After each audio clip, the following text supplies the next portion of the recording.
Good morning प्यारे बच्चों। हम देख रहे हैं हमारा पाठ क्रमांक 11 नेहरू जी का बेटी हिंदू के नाम पत्र। इस पाठ को हमने शुरू किया था और हमने देखा है कि जब इंदिरा जी जो कि केवल 10 वर्ष की थी, तब जो है उनके पिता नेहरू जी ने जो है उन्हें पत्र लिखा था और पत्रों के माध्यम से वो अपनी बेटी को देश और दुनिया की जो है छोटी छोटी जानकारी दिया करते थे। और जो है इस पत्र के माध्यम से उन्होंने अपने बेटी को कुछ जानकारी दी है और उन्होंने अपने बेटी से कहा है कि तुम जो है हिंदुस्तान और इंग्लैंड को जानती हो, इन देशों के बारे में जो है तुमने क्या है इतिहास में पढ़ा ही होगा। जैसे कि इंग्लैंड के बारे में तुमने पढ़ा है कि ये जो इंग्लैंड है क्या है, एक छोटा सा टापू है, लेकिन जिस देश में तुम रहती हो जो हिंदुस्तान है वो एक बहुत बड़ा देश है। लेकिन हिंदुस्तान जो है ये दुनिया का एक छोटा सा हिस्सा है और इस दुनिया के अंदर जितने भी आदमी या इंसान रहते हैं वो सब तुम्हारे क्या है भाई बहन है। ऐसा जो है पंडित जवाहरलाल नेहरू जी ने कहा है और कहा है कि तुम्हें मालूम होगा कि जो है ये धरती जो है क्या है हजारों लाखों करोड़ों वर्ष क्या है पुरानी है और बहुत दिनों तक इस धरती पर कोई भी इंसान नहीं था। और जो है इस बात की हम कल्पना भी नहीं कर सकते, मतलब इस बारे में जो है कि हम ये आज जो है उस जमाने का हम ख्याल भी नहीं करना भी मुश्किल है जब यहाँ कुछ न था। ऐसा जो है पंडित जवाहरलाल नेहरू जी कह रहे कि यानी क्या है उस जमाने में क्या है धरती बेहद गर्म थी और इस धरती को कोई जानदार चीज नहीं रह सकती थी। लेकिन अब जो है क्या है दुनिया के अंदर हर किस्म का जो है जानवर यहाँ पर मौजूद है और आदमियों से ये जो धरती है भरी हुई है। और जो है हम इस बात का ध्यान रख सकते हैं कि जब धरती बेहद गर्म थी और इस पर कोई जानदार चीज नहीं रहती थी और अगर हम उनकी जो विज्ञान जानने वाले और जो विद्वान जो लोग थे जिन्होंने इस विषय पर खूब सोचा है और पढ़ा है लिखा है, तो उनकी किताबें हम पढ़ेंगे और पहाड़ों और जानवरों की पुरानी हड्डियों को गौर से देखेंगे तो हमें खुद मालूम हो सकता है कि ऐसा समय जरूर रहा होगा। ऐसा जो है पंडित जवाहरलाल नेहरू जी ने अपने बेटी से कहा है। अब जो है आगे देखने वाले तो देखिए, तुम इतिहास की किताबों में ही पढ़ सकती हो लेकिन पुराने जमाने में तो आदमी पैदा ही न हुआ था, किताबें कौन लिखता, तब हमें उस जमाने की बातें कैसे मालूम हो। यह तो नहीं हो सकता कि हम बैठे बैठे हर एक बात सोच निकालें, यह बड़े मजे की बात होती क्योंकि हम जो चीज चाहते हैं सोच लेते और सुंदर परियों की कहानियां गढ़ लेते। लेकिन जो कहानी किसी बात को देखे बिना ही गढ़ ली जाए वह ठीक कैसे हो सकती है। लेकिन खुशी की यह बात है कि उस पुराने जमाने की लिखी हुई किताबें न होने पर भी कुछ ऐसी चीजें हैं जिनसे हमें उतनी ही बातें मालूम होती है जितनी किसी किताब से होती है। ये पहाड़, समुद्र, सितारे, नदियां, जंगल, जानवरों की पुरानी हड्डियां और इसी तरह की और भी कितनी ही चीजें हैं जिनसे हमें दुनिया का पुराना हाल मालूम हो सकता है। मगर हाल जानने का असली तरीका यह नहीं है कि हम केवल दूसरों की ही लिखी जो किताबें हैं वही जो किताबें पढ़ ले, बल्कि खुद संसार रूपी पुस्तक को पढ़े। मुझे आशा है कि पत्थरों और पहाड़ों को पढ़कर तुम थोड़े ही दिनों में उनका हाल जानना सीख जाओगी। सोचो कितनी मजे की बात है, एक छोटा सा रोड़ा जिसे तुम सड़क पर या पहाड़ के नीचे पड़ा हुआ देखती हो, शायद संसार की पुस्तक का छोटा सा पृष्ठ हो। शायद उससे तुम्हें कोई नई बात मालूम हो। शर्त यही है कि तुम्हें उसे पढ़ना आता हो। देखिए, पंडित जवाहरलाल नेहरू जी यहाँ पर हमें बता रहे हैं कि पंडित जो उनकी बेटी है उससे बता रहे हैं कि इतिहास की जो किताबें तुमने पढ़ी है उसमें वो जो किताबें हैं वो पुराने जमाने में लिखी गई होगी या जब कोई आदमी पैदा नहीं हुआ था तो उस जमाने में किताबें कौन लिखता। तुम्हें उस जमाने की बातें याद समझने के लिए वो बातें तुम्हें कैसे मालूम होती अगर किताबें ही उस जमाने में कोई लिखने वाला नहीं था। तो वो तुम्हें जानने के लिए तुम्हें क्या करना पड़ेगा।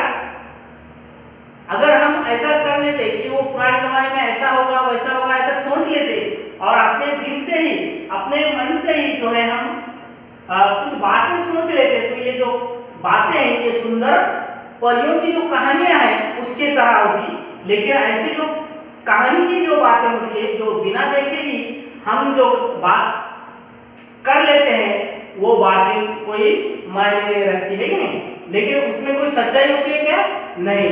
लेकिन खुशी की बात यह है कि उस पुराने जमाने की भी जो जिस जमाने में कोई पुस्तक या किताब लिखी नहीं हुई थी उस जमाने की भी बातें हमें मालूम होती है। क्योंकि ये जो पहाड़ है, समुद्र है, सितारे हैं, नदियां हैं, जंगल है, जानवर है, जानवरों की जो पुरानी हड्डियां हैं और इसी तरह की और भी जो कितनी चीजें हैं जिनसे हमें दुनिया का जो पुराना जो हाल है वो मालूम हो सकता है। लेकिन हमें क्या है इसका हाल जानने का असली तरीका क्या है कि ये नहीं कि हम जो है लोगों की जो लिखी हुई किताबें सिर्फ वही पढ़े।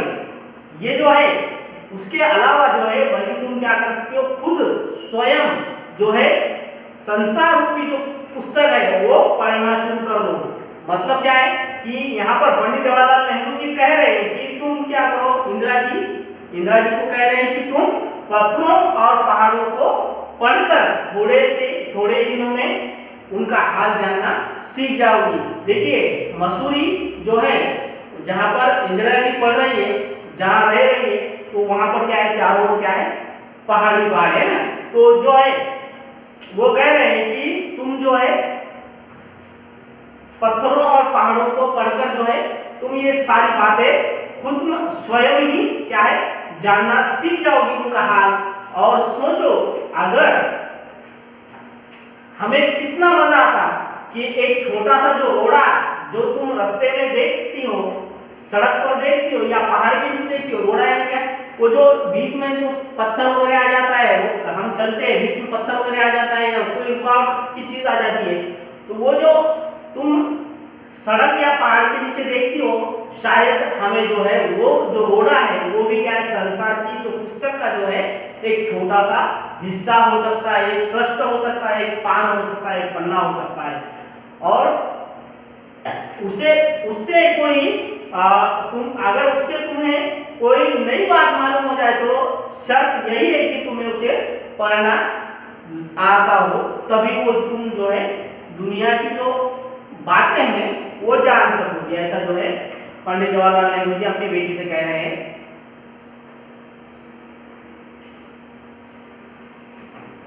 अब देखिए कोई जबान उर्दू, हिंदी या अंग्रेजी सीखने के लिए तुम्हें उसके अक्षर सीखने होते हैं। इसी तरह पहले तुम्हें प्रकृति के अक्षर पढ़ने पड़ेंगे, तभी तुम उसकी कहानी उसके पत्थरों और चट्टानों की किताब से पढ़ सकोगी। शायद अब भी तुम उसे थोड़ा थोड़ा पढ़ना जानती हो। जब तुम कोई छोटा सा गोल, चिकना और चमकीला रोड़ा देखती हो तो क्या वो तुम्हें कुछ नहीं बताता? ये कैसे गोल, चिकना और चमकीला हो गया? उसके खुरदरे किनारे या कोने क्या हुए। अगर तुम किसी बड़ी चट्टान को तोड़कर टुकड़े टुकड़े कर डालो तो हर एक टुकड़ा खुरदरा और नुकीला होगा। यह गोल चिकने रोड़े की तरह बिल्कुल नहीं होगा। फिर यह रोड़ा कैसे इतना चमकीला, चिकना और गोल हो गया। अगर तुम्हारी आंखें देखे और कान सुने तो तुम उसी के मुंह से उसकी कहानी सुन सकती हो। वह तुमसे कहेगा कि एक समय जिसे शायद बहुत दिन गुजरे हो, वह भी एक चट्टान का टुकड़ा था। ठीक उसी टुकड़े की तरह उसमें किनारे और कोने थे जिसे तुम बड़ी चट्टान से तोड़ती हो। शायद वह किसी पहाड़ के दामन में पड़ा रहा, तब पानी आया और उसे बहाकर छोटी घाटी तक ले गया। वहां से एक पहाड़ी नाले ने धकेलकर उसे एक छोटे से दरिया में पहुंचा दिया। इस छोटे से दरिया से वह बड़े दरिया में पहुंचा। इस बीच वह दरिया के पेने में लुढ़कता रहा। उसके किनारे घिस गए और वह चिकना और चमकदार हो गया। इस तरह वह कंकड़ बना जो तुम्हारे सामने है। किसी वजह से दरिया में बालू का एक जर्रा हो जाता और समुद्र किसी वजह से उसे छोड़ गया और तुम उसे पा गई। अगर दरिया उसे और आगे ले जाता तो वह छोटा होते होते अंत में बालू का एक जर्रा हो जाता और समुद्र के किनारे अपने भाइयों से जा मिलता, जहां एक सुंदर बालू का किनारा बन जाता, जिस पर छोटे छोटे बच्चे खेलते और बालू के घरौंदे बनाते। अब देखिए, पंडित जवाहरलाल नेहरू जी ये कह रहे हैं कि अगर तुम्हें दुनिया के बारे में जानना है तो तुम्हें जो है किसी भाषा के बारे में हमें जानना है, जैसे कि कोई जबान है, उर्दू, हिंदी या अंग्रेजी, ये कोई भाषा हमें सीखना है तो पहले क्या है, उसके अक्षर हमें सीखने पड़ते हैं। लेकिन हमें अगर जो ये दुनिया है, इस दुनिया को हमें अगर पढ़ना है तो उसके अक्षर भी हमें क्या है, पढ़ना पड़ेंगे। और वो अक्षर तुम तभी पढ़ सकती हो जबकि उसके जो पत्थरों और चट्टानों की जो किताब जो तुम्हारे सामने है वो तभी पढ़ सकोगी। शायद तुमने जो है थोड़ा अभी जो दुनिया है इसके बारे में पढ़ना शुरू कर दिया होगा या तुम उसके बारे में थोड़ा जानती होगी। देखो पंडित जवाहरलाल नेहरू जी अपनी बेटी को एक उदाहरण देकर यहाँ पर समझा रहे कि तुम कोई छोटा सा गोल, चिकना और चमकीला रोड़ा देखती हो, यानी क्या एक छोटा सा चिकना सा पत्थर तुम्हारे सामने है और तुम उसे देखती हो तो जो है तुम्हें उसे देखकर कुछ वह तुम्हें कुछ नहीं बताता क्या, यह कैसे गोल बना या फिर चिकना और चमकीला हो कैसे हो गया, और उससे जो है उसके जो खुरदरे जो किनारे यानी जो पत्थर को जो क्या है नोकीले किनारे होते हैं वो किनारे उसके क्या हो गए, उसके कोने क्या हो गए। अगर तुम किसी बड़ी चट्टान को तोड़कर, तुम्हें पता है कि अगर हम किसी बड़ी चट्टान को तोड़कर टुकड़े टुकड़े कर डाले तो जो भी उसके टुकड़े होते हैं एक एक टुकड़ा जो है क्या होता है, खुरदरा और नोकीला होता है। लेकिन तुम्हारे पास जो ये गोल चिकना जो रोड़ा है, जो पत्थर है, ये तो वैसा नहीं है। क्यों नहीं है? इसके पीछे क्या है, क्या वजह है कि ये जो रोड़ा है इतना चमकीला कैसे हो गया, चिकना और गोल कैसे हो गया। ये जो है सारे जो तुम्हारे सामने जो आंखों के देखे और कान से सुने जो, तो तुम्हें एक कहानी सुन सकती हो। जैसे कि क्या है, कौन सी कहानी सुन सकती हो, वो तुमसे कहेगा कि एक ऐसा समय था जो रोड़ा जो चिकना जो पत्थर है, चमकीला जो पत्थर है, वो तुमसे एक कहानी कहेगा, वो अपने बारे में तुम्हें बताएगा कि वो क्या कहेगा कि एक ऐसा समय था जिसे शायद बहुत दिन गुजर गए हो। वो क्या है, वो जो रोड़ा था, जो चिकना पत्थर है, वो भी एक क्या था, बड़ी सी चट्टान का एक टुकड़ा था। उसके भी क्या है, बहुत किनारे जो है, जो कोने थे वो क्या है, नोकीले थे। वो एक जो तुम्हारे सामने जो चिकना जो चमकीला पत्थर है, वो जो है एक बड़ी सी चट्टान से तोड़ा हुआ है, और शायद वो जो है पत्थर जो चट्टान से तोड़ा हुआ है वो किसी पहाड़ के दामन में पड़ा हुआ है, किसी पहाड़ के नीचे पड़ा हुआ था वो लुढ़क कर। तब क्या हो गया कि बारिश का पानी आया, और वो जो पानी है वो उसे बहाकर छोटी सी घाटी तक ले गया है। अब जो है वहां से वो जो पत्थर है जो नोकीला और उसके कोने जो है थे, किनारे थे, वो जो पत्थर है पहाड़ से, चट्टान से टूटकर जो है पहाड़ के नीचे आया है, और बारिश के पानी से बहकर वो छोटी सी घाटी तक गया है, और घाटी से जो है वो एक पहाड़ी नाले के में ढकेलकर उसे एक छोटे से दरिया तक वो पानी लेकर गया है। और छोटे से दरिया से वो पानी जो है, वो जो पत्थर है छोटे दरिया से बड़े दरिया में जाकर पहुंचा है। जब वो पानी के जरिए एक जगह से दूसरे जगह जा रहा था तो वो क्या है, उसके किनारे जो है घिस गए हैं, और वो जो है बड़े से दरिया में जाकर पहुंच गया है। इस बीच वो जो है बड़े दरिया में जब पहुंच गया तो दरिया के पेले में लुढ़कता रहा, और उसके किनारे क्या है, घिस गए, और वह चिकना और चमकीला हो गया है। इस तरह से जो है तुम्हारे सामने ये जो चमकीला और चमकदार जो कंकड़ है, ये पत्थर है, ये जो रोड़ा है वो तुम्हारे सामने है, और किसी वजह से जो दरिया उसे छोड़ गया है, वो जो पत्थर है तुम्हें यहाँ आकर मिला है। अब अगर दरिया उसे आगे और ले जाता तो वो क्या होता, वो जो चमकदार जो चमकीला पत्थर है वो पत्थर ना होकर क्या बन जाता है, एक छोटा सा जो बालू का जो ढेर होता है जिसे हम रेत कहते हैं, वो रेत में या रेत से फिर जर्रे में बदल जाता था।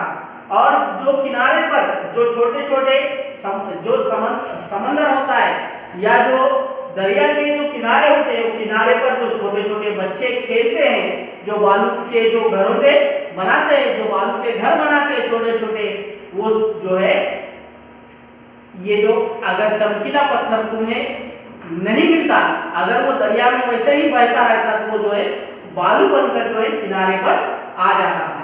ऐसा जो है उदाहरण देकर पंडित जवाहरलाल नेहरू अपने बेटी जी को समझा रहे हैं। अब देखिए आगे,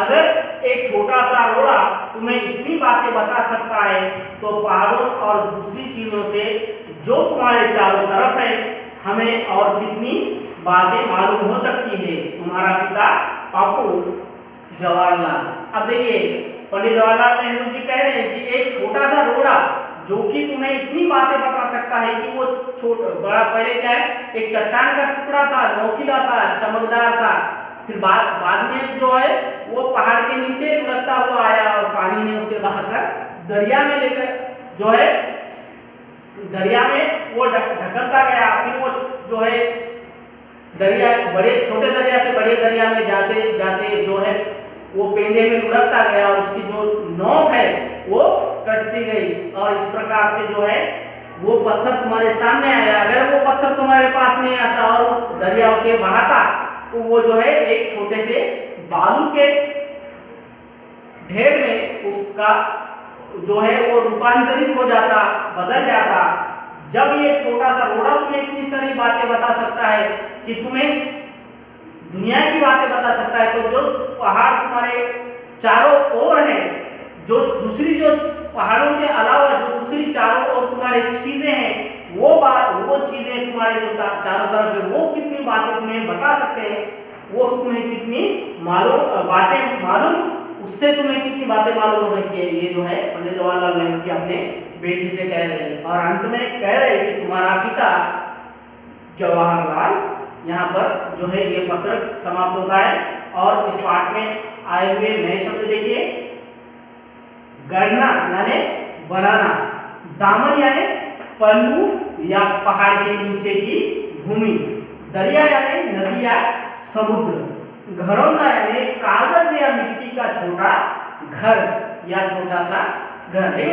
इस प्रकार से ये पाठ हमने देखा है। इसके आगे का भाग जो है हम हमारे अगले वीडियो में देखेंगे।